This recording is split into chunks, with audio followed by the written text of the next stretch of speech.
Bien, quiero comenzar esta mañana con una historia de esas que se cuentan en familia, de esas que en las reuniones familiares se cuentan una y otra vez y ya se vuelve como parte del patrimonio de la familia.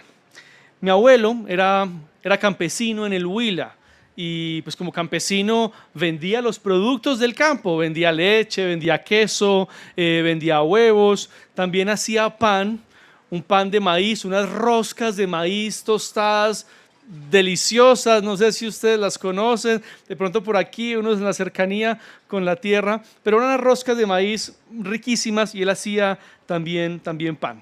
Un día le pidió a sus hijos que de camino al colegio le entregaran el pedido de roscas a un vecino que les había hecho un encargo. Pero como los conocía muy bien, les dijo, cuidadito, se las comen. Cuidadito, se las comen. Y pues claro, resistirse a esas roscas era casi imposible. En el camino, los 6 hermanos acordaron uno cada uno, una rosca cada uno, y entregamos el resto. Ese fue el acuerdo en el camino y así fue. Entregaron el paquete de roscas a don José y nadie se dio cuenta. Al final del día, pues todo parecía estar tranquilo, hasta que en la noche uno de mis tíos interrumpió la calma con una frase que lo cambió todo. Papá, todos ellos se comieron de la rosca de don José. Y ellos, sorprendidos, con rabia, con furia, lo miraron y le dijeron, pero usted también comió. Y él saca su rosca del bolsillo y dice, no me la comí.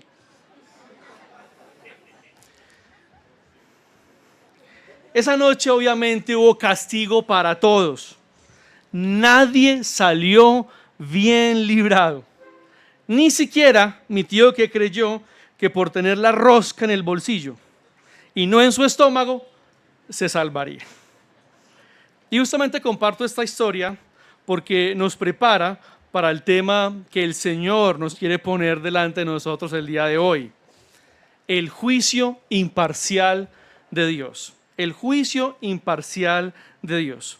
Hoy veremos 3 manifestaciones de ese juicio reveladas en Romanos capítulo 2. Dios juzga a los moralistas, Dios juzga sin excepción y Dios juzga por medio de Cristo. Este es uno de los regalos de predicar sistemáticamente un libro de la Escritura que te obliga a escuchar temas que tú no escogerías. Con toda seguridad, si somos honestos y hacemos una encuesta de qué tema te gustaría escuchar hoy en la predicación del domingo, pues difícilmente escogeríamos el juicio de Dios. Eso no sería un tema muy popular para nosotros. ¿Quiero escuchar respecto al juicio de Dios? No.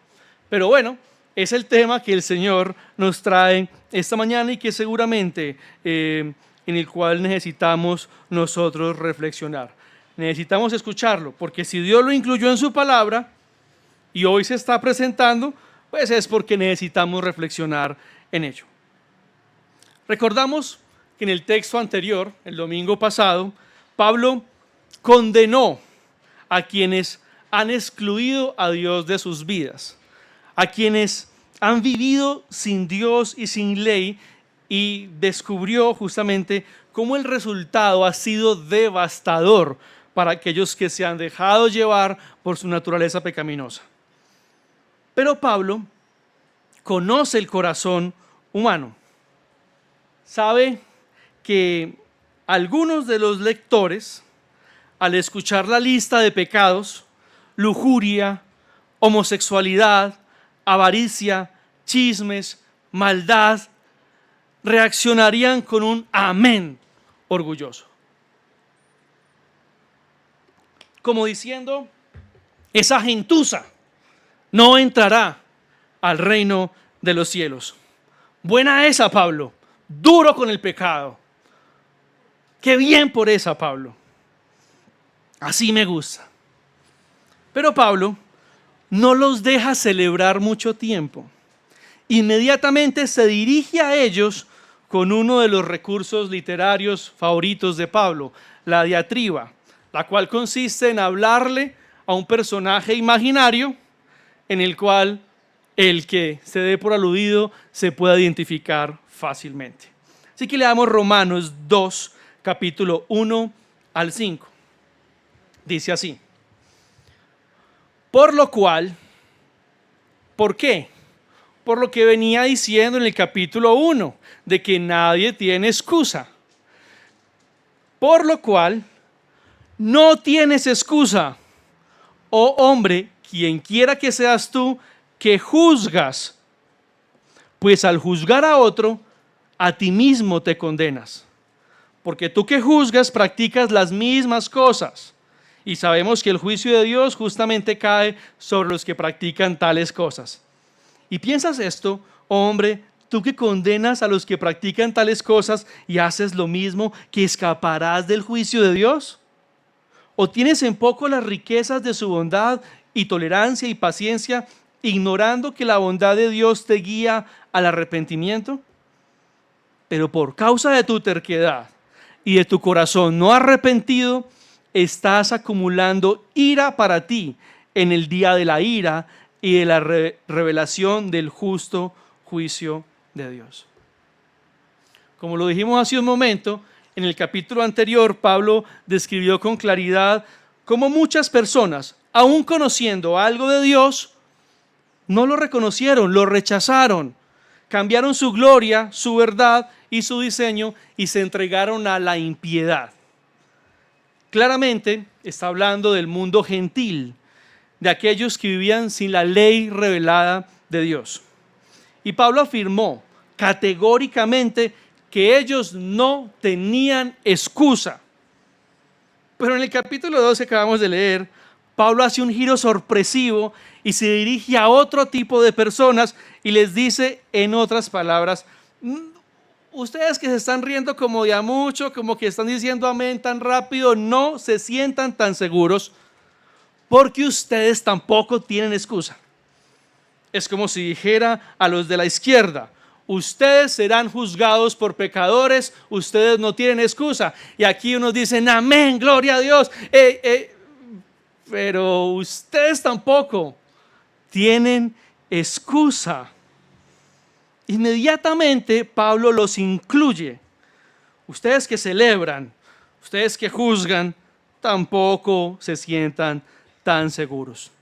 Ustedes que se escandalizan por el pecado de los demás, que se rasgan las vestiduras y condenan públicamente la inmoralidad de los otros, incluso que se la pasan publicando en redes juicio hacia los otros, juzgan al otro con severidad, pero hacen lo mismo.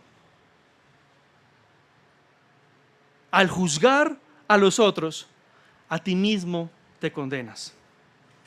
Lo que hizo mi tío en aquella historia, acusar a todos mientras él mismo participaba. Los denunció por robarse las roscas y él también tenía una rosca en el bolsillo. Eso ilustra perfectamente lo que Pablo está enseñando aquí. Pablo en este fragmento de la carta quiere hacerle frente a esa tendencia moralista de estar señalando el pecado del otro con rabo de paja. Está dejando en evidencia a los que se especializan en señalar al vecino, mientras esconden su propia maldad en una capa de aparente rectitud. Se tiene que ser muy descarado para juzgar a otro cuando tú haces lo mismo, ¿verdad? Y no, la verdad, no hay que ser tan descarado. Para caer en ese moralismo no hay que ser tan descarado. Solo basta con ser pecador. El padre que grita en su casa, en esta casa no se grita. Ok. El que sale a marchar contra la corrupción, pero no tiene problema con sobornar a un funcionario público o torcer la ley para favorecerse. el que rechaza con vehemencia la homosexualidad y el desenfreno sexual en estos tiempos, pero consume pornografía en secreto. Es que el pecado que corre por nuestras venas nos puede llevar a estos límites de insensatez. Más fácil a nosotros se nos sale la oración: ay, Señor, muchas gracias, porque yo no soy como ese publicano, yo no soy como ese pecador. Y otro escenario justamente que expone nuestro rabo de paja es los rígidos, severos e implacables que podemos llegar a ser con el pecado del otro. Nos encendemos en indignación, exigimos juicio y en el fondo anhelamos que el fuego de Dios caiga sobre el otro. Pero cuando el pecado es mío, esa risita farisea, no, ya no quiero justicia, quiero comprensión. Ya no quiero inclemencia, quiero que escuchen mis razones. Aparece la voz suave, la vocecita suave de: perdón, me equivoqué. No era para tanto. Eso no es para tanto.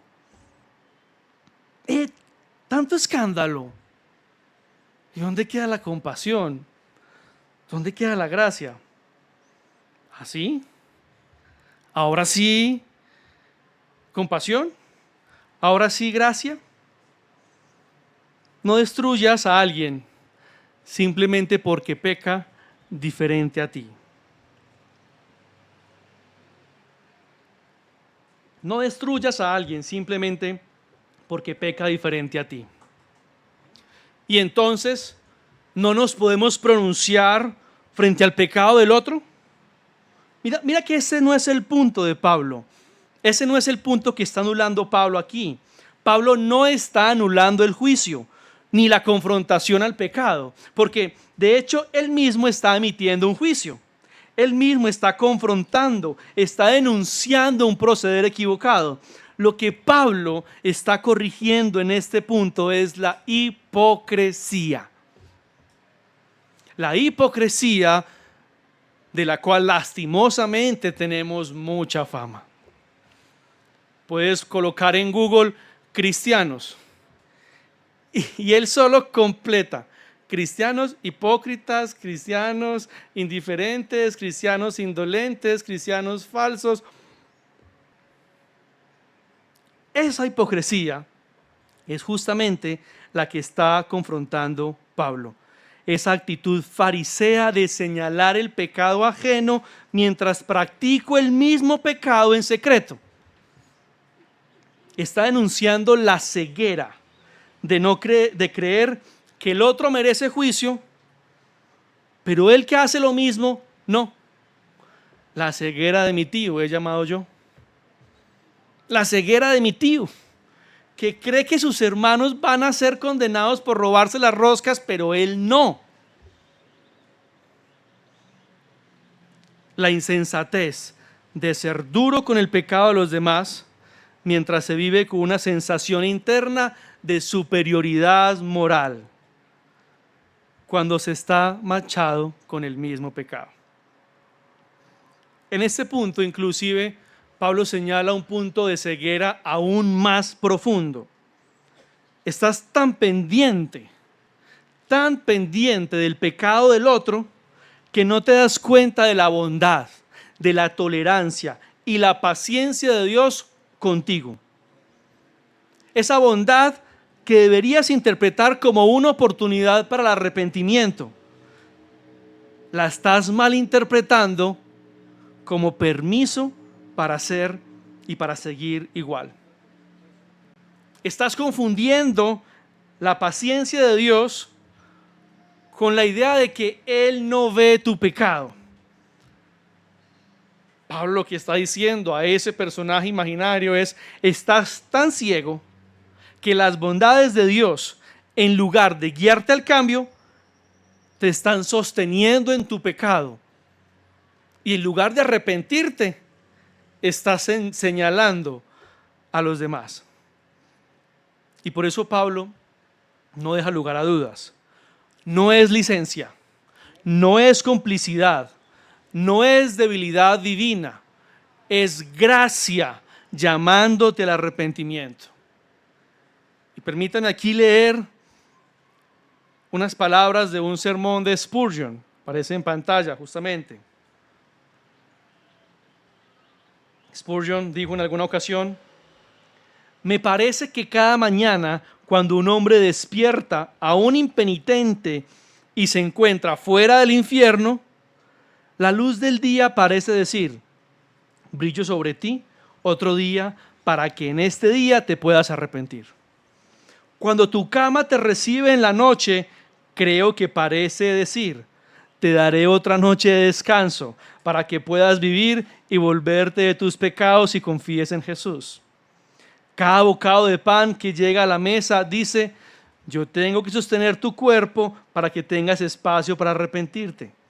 Cada vez que abres tu Biblia, las páginas dicen: hablamos contigo para que te puedas arrepentir. Cada vez que escuchas un sermón, si está el sermón que Dios quiere que prediquemos, te suplica que vuelvas al Señor y vivas. No confundas la paciencia de Dios con indiferencia. Que Dios no está ignorando tu pecado, solo te está dando más tiempo para arrepentirte. Y eso no lo estás viendo por estar viendo el pecado del otro.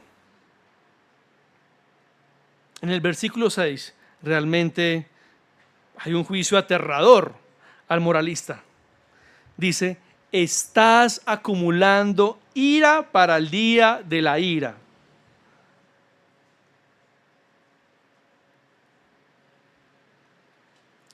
Tal vez, hasta este punto, algunos han logrado internamente esquivar el peso del juicio. La semana pasada hablamos de aquellos que han dejado a Dios por fuera de sus vidas y viven como si Él no existiera. Y tú dijiste: no es conmigo, ese no soy yo. Hoy empezamos hablando del moralista, el que sabe ver el pecado del otro, pero no el mismo suyo. Y quizás dijiste: tampoco soy yo. Pero ahora Pablo da un paso más profundo y más amplio y amplía el escenario para dejarnos a todos sin salida. Pablo escribe: Dios juzgará a todos, absolutamente a todos.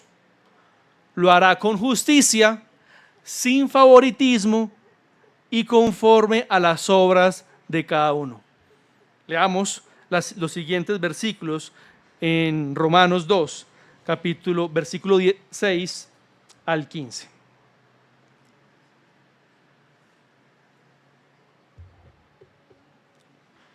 Él pagará a cada uno conforme a sus obras. A los que por la perseverancia en hacer el bien buscan gloria, honor e inmortalidad, vida eterna. Pero a los que son ambiciosos y no obedecen a la verdad, sino que obedecen a la injusticia, ira e indignación.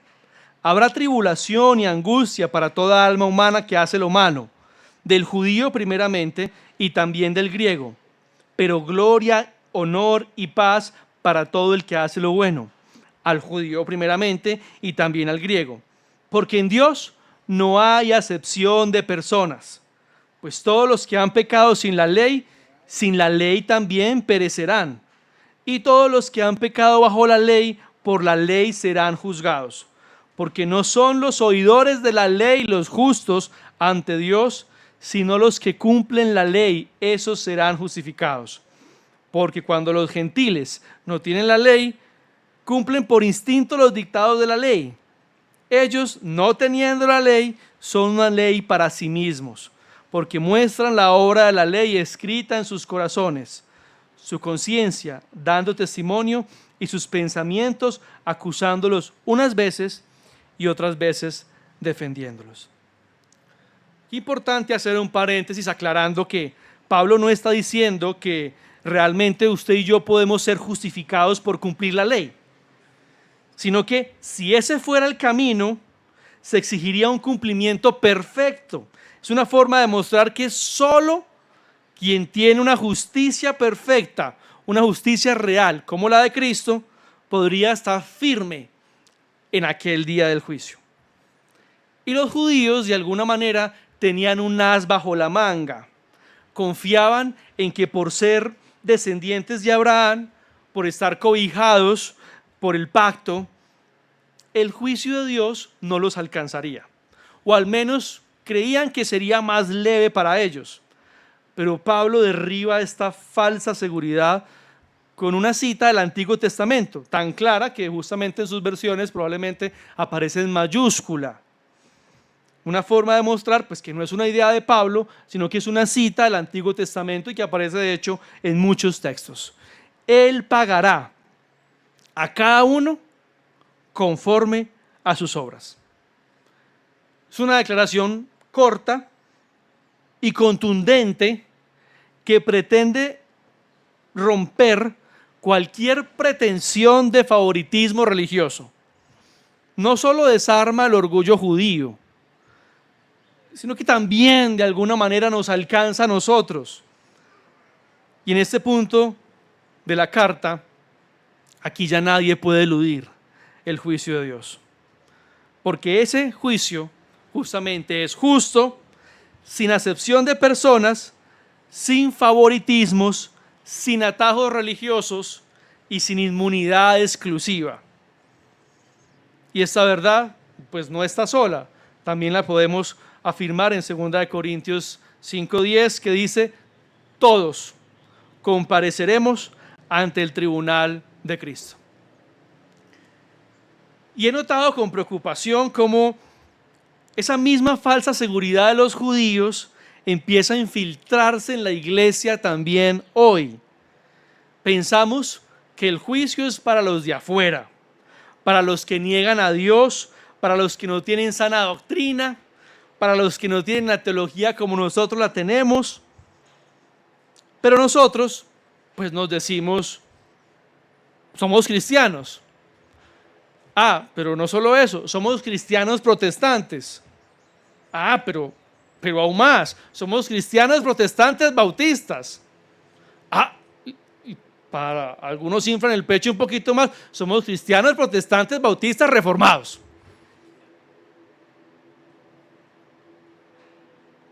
Y ya con eso, damos por sentado que saldremos bien librados. Estamos en el lugar correcto y ya está. Pero esa forma de pensar justamente nos puede llevar a ser peligrosamente permisivos con nuestro pecado. Nos puede llevar a ser lentos para arrepentirnos, negligentes con nuestra transformación, incluso despreciativos hacia las buenas obras. Como si el hecho de ser salvados por gracia anulara nuestra responsabilidad de vivir en buenas obras.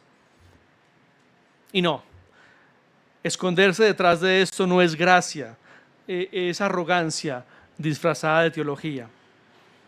Y así estaban los judíos, cobijados con argumentos teológicos gruesos, creyendo que ellos eran especiales y que ya todo estaba resuelto, y entonces se daban permisos y no veían justamente la maldad de esos permisos. Y hoy en día también vemos algunas personas que diseñan diferentes plataformas de seguridad. Una plataforma que es muy común en el día de hoy es: yo no le hago mal a nadie. Yo no le hago mal a nadie, ya está. Y eso es una plataforma que establecen para considerar que está bien, todo saldrá bien en el día del juicio. Y justamente eso es lo que Pablo está aquí confrontando. Pablo es claro: Dios pagará a cada uno conforme a sus obras. Y el juicio será sin acepción de personas. No por lo que dijiste creer, sino que el juicio será por lo que demostró tu vida. Como lo resumió el pastor Miguel Núñez en una de sus predicaciones, somos salvos por gracia, pero seremos juzgados por nuestras obras. Somos salvos por gracia, pero seremos juzgados por nuestras obras. No porque las obras nos salven, sino porque serán una evidencia visible de si la gracia que decimos tener, pues es real. Y Santiago también toca esta misma disyuntiva. Y dice, sí, está muy bien, son salvos por gracia. Pero ¿dónde están las obras? Ah, no, pero es que las obras no nos salvan. Sí, es verdad, las obras no lo salvan. Pero el resultado de la gracia que golpea la vida de una persona, pues es evidente en sus obras.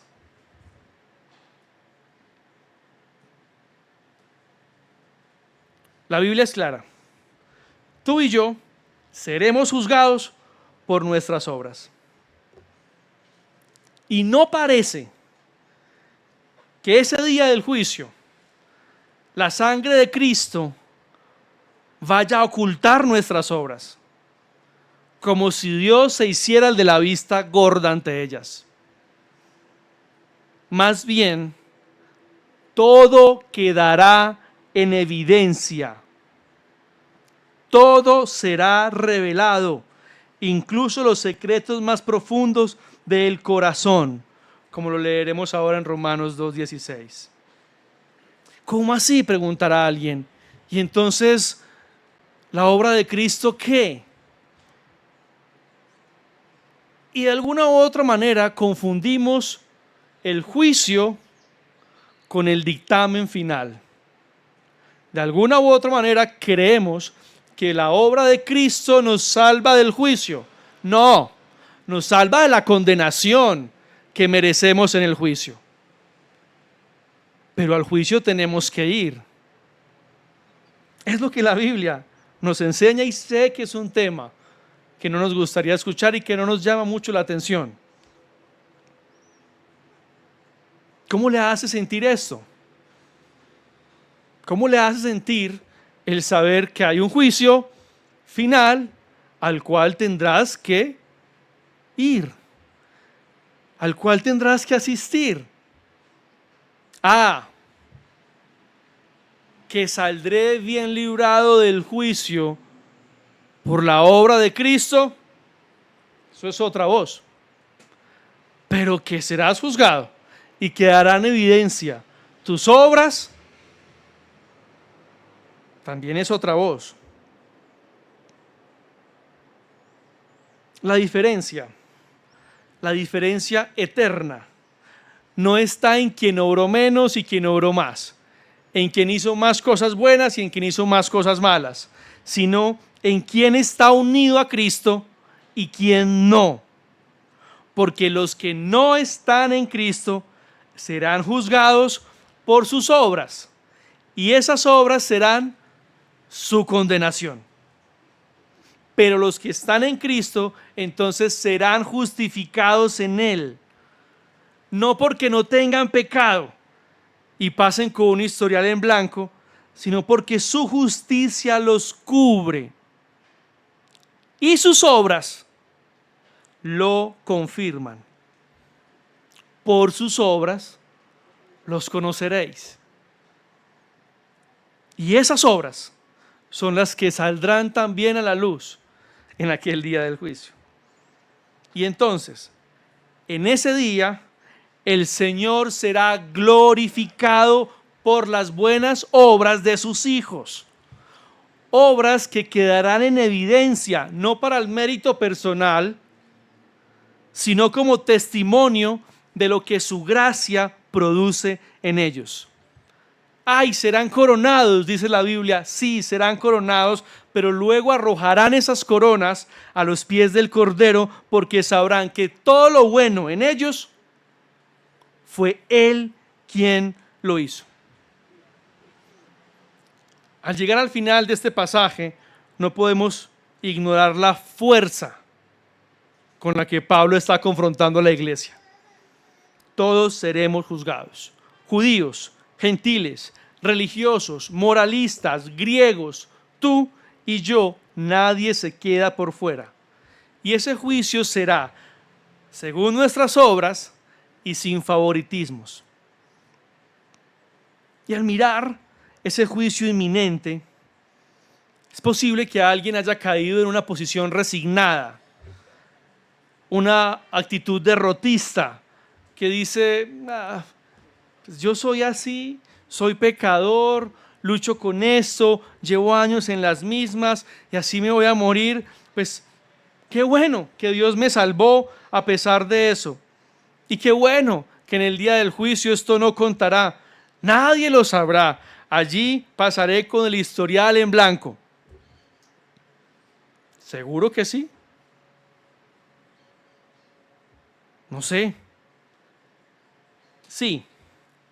Si Cristo te ha escogido para salvación, sí, no serás condenado, pero sí serás juzgado. ¿Notamos la diferencia?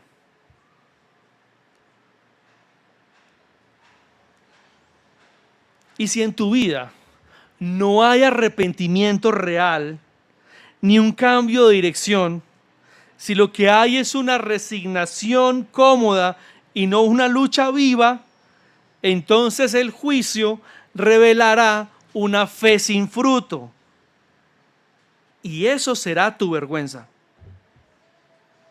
Porque en ese día, Cristo debe ser glorificado también en tu transformación, no solamente en tu justificación. Y si no hay evidencia de su gracia en ti, ¿cómo será glorificado Cristo entonces en tu historia?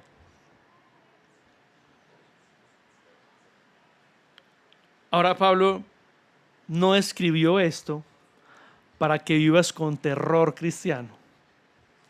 Esto no es terrorismo cristiano.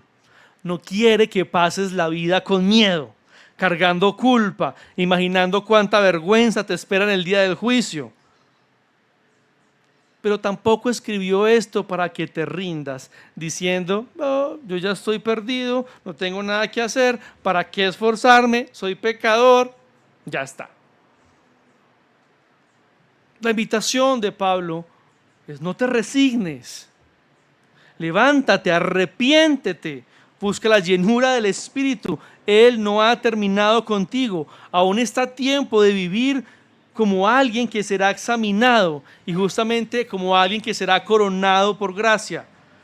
Pablo escribió esto para despertarte, para que dejes de vivir con la frescura de quien cree, no va a pasar nada, ya está, sino para que salgas del letargo de la religiosidad superficial y empieces a vivir con un temor santo, con una urgencia, con fruto, como quien sabe que ese día llegará, como quien se prepara para ese día darle la gloria al Señor a través de la transformación que ha permitido que el Señor haga en su vida.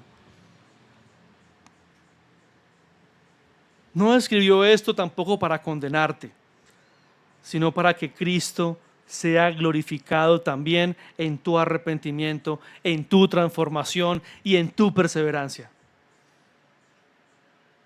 Porque sí, Pablo es categórico al afirmar: Dios es justo.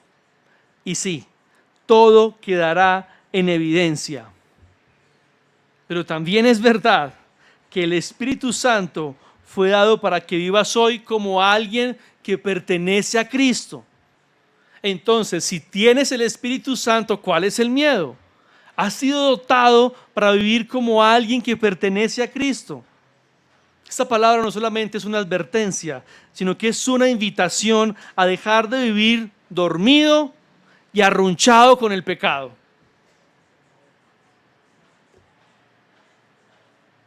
Porque también no es cierto, no es cierto que hay niveles de transformación que son solo para esos, para los especiales. Como que pues hay gente especial que va a llegar a un nivel superior y eso es para ellos nomás. El texto dice con claridad, Dios no hace acepción de personas. No es cuestión de unos pocos que llegan a vivir vidas santas, es cuestión de quien vive para Cristo y se rinde al gobierno de su espíritu. Y sí, seguimos tropezando, seguimos luchando con pecados que nos avergüenzan, pero el justo no se queda caído. El justo se levanta, se arrepiente y sigue caminando. Porque en el día del juicio no solo quedarán a la vista tus obras, también quedará a la vista tu arrepentimiento constante. También saldrá a la luz tu amor sincero por Cristo. También saldrá a la luz tu perseverancia en su gloria. Así que no te escondas detrás de una gracia que no te está cambiando. No te acomodes al pecado. No vivas como si no fueras a ser juzgado. Vive como quien ama a su Salvador y quiere que en el día del juicio, cuando se abran los libros, brille no tu nombre, sino que brille el nombre de Cristo. En el juicio no serás medido por tu desempeño perfecto, sino por la evidencia de una fe real. Una fe que cayó, pero se levantó. Una fe que cayó, pero luchó, que amó, que permaneció, que perseveró y que siguió buscando en contra de este cuerpo de muerte la gloria de Cristo. Una fe que le hizo frente a este cuerpo pecaminoso por amor a Cristo. Ilustrémoslo de esta manera. Imagina que en el día del juicio a cada persona se le pide que traiga el libro de su vida. Nadie puede ocultar una sola página. Nadie puede editar lo que escribió. Y cuando ese libro se abre delante del trono de Dios, todo queda a la vista. No solo lo externo, lo secreto, lo oculto, lo que ni tú quisieras recordar. Y para muchos, ese libro abierto será suficiente evidencia para condenarlos. Conocieron la verdad, pero vivieron como si no la conocieran. Juzgaron a otros mientras hacían lo mismo. Se aprovecharon de la paciencia de Dios, pero nunca se arrepintieron. Pero habrá otros que también temblarán al ver su libro abierto, porque allí también habrá cosas de qué avergonzarse, porque también ese libro tendrá cosas vergonzosas. Pero entonces aparecerá una carta, no escrita por ellos, sino escrita por Cristo. Este pecador es mío. Lo compré, lo vestí con mi justicia y lo limpié, y sus pecados fueron muchos, pero mi gracia es mayor. Y Dios no negará lo que fue escrito por nosotros, pero tampoco negará lo que Cristo escribió con su sangre. Y entonces todo lo bueno que fue hecho por el Espíritu de Dios en su vida será reconocido, no para su orgullo, sino para la gloria del Hijo. Así que, iglesia, tú serás juzgado, todo será expuesto y no habrá excusa. Pero si estás en Cristo, no serás juzgado para condenación, sino para su gloria. Y eso ya en sí es una locura. Que al juzgarte, que al pasarte por el fuego, queden tesoros que le den la gloria a Dios, ahí todos diremos, definitivamente, eso fue el Señor, que depositó sus tesoros en vasijas de barro. Al romperse esas vasijas en el juicio, quedarán en evidencia los tesoros que el Señor depositó en nosotros. Pero si no estás en Cristo, ni tu moral, ni tu religión te podrán sostener ese día. Por eso el creyente no teme al juicio como castigo, sino que lo espera como confirmación de lo que Dios ha hecho en él. Tu llamado entonces no es a perfección sin error, no, sino a fidelidad con arrepentimiento. Escúchalo muy bien. El llamado no es a perfección sin error, sino a fidelidad con arrepentimiento. Y Pablo termina esta sentencia con una declaración tan solemne como gloriosa en el versículo 16. Y dice: el día en que según mi evangelio Dios juzgará los secretos de los hombres por medio de Cristo Jesús. ¿Qué significa esto? Es que para algunos el día del juicio será el peor día de su existencia, porque todo lo que intentaron ocultar quedará expuesto y no tendrán a Cristo como su justicia, y entonces habrá tribulación y angustia. Pero aquí es donde debemos detenernos, porque ese juicio no es al margen del evangelio, sino es en la línea con el evangelio. No será un juicio por la moral humana, ni por la ética humana, ni por comparación con otros, sino que será un juicio por medio de Cristo. El mismo Cristo que predicamos, el mismo Cristo que enseñamos, el mismo Cristo que adoramos y seguimos. Y eso entonces es una buena noticia para nosotros, porque no será el juicio sin evangelio, sino el cumplimiento glorioso del evangelio. El día en que Dios mostrará públicamente su gracia a través de tu vida. Y no nos va a sorprender tu pecado. Seguramente vamos a ver desaciertos. Seguramente vamos a ver cosas horribles en el día de juicio de lo que tú has hecho, has pensado y has ocultado. Pero eso no será lo sorprendente. Lo sorprendente es que veremos tesoros que vienen de ti. Veremos bondades que vienen de ti. Y ahí diremos: gloria a Dios. Porque de ese no puede salir nada bueno. Gloria a Dios. Porque lo que estamos viendo es la gracia de Cristo probada en la vida de sus hijos.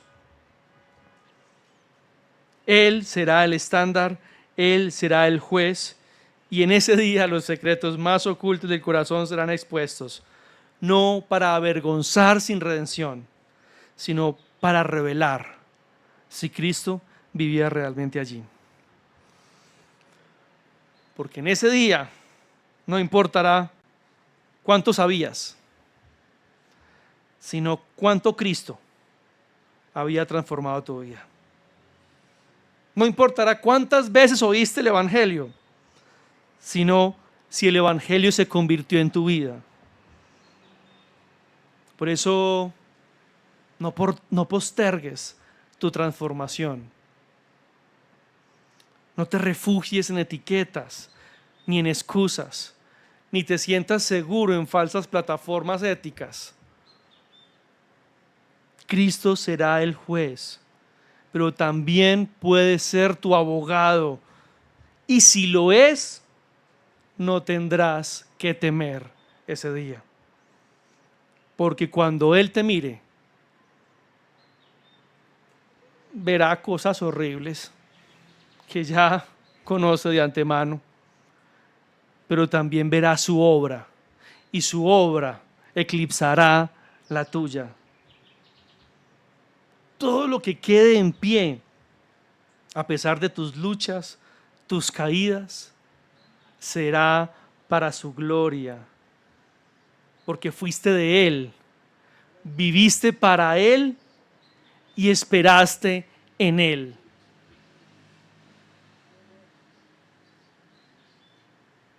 Es claro, muy claro en el texto, que el día del juicio llegará. Y cuando llegue, ¿recuerdan la escena de mi tío con la rosca? No llegues ese día con la rosca en el bolsillo. No llegues ese día con la rosca en el bolsillo, creyendo que por no habértela comido como los demás, vas a salir bien librado. Que esa no sea tu seguridad. No te engañes pensando que el juicio es solo para los otros, para los peores, para los más evidentes.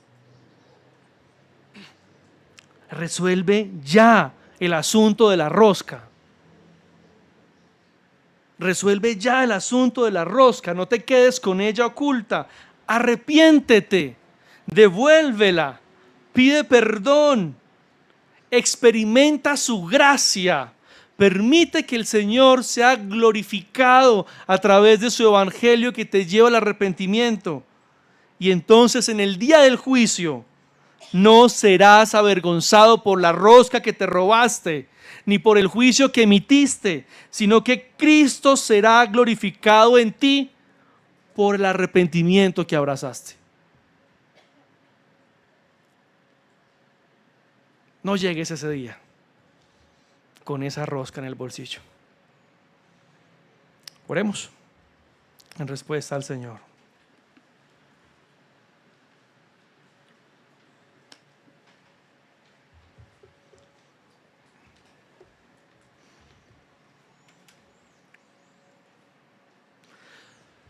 Señor,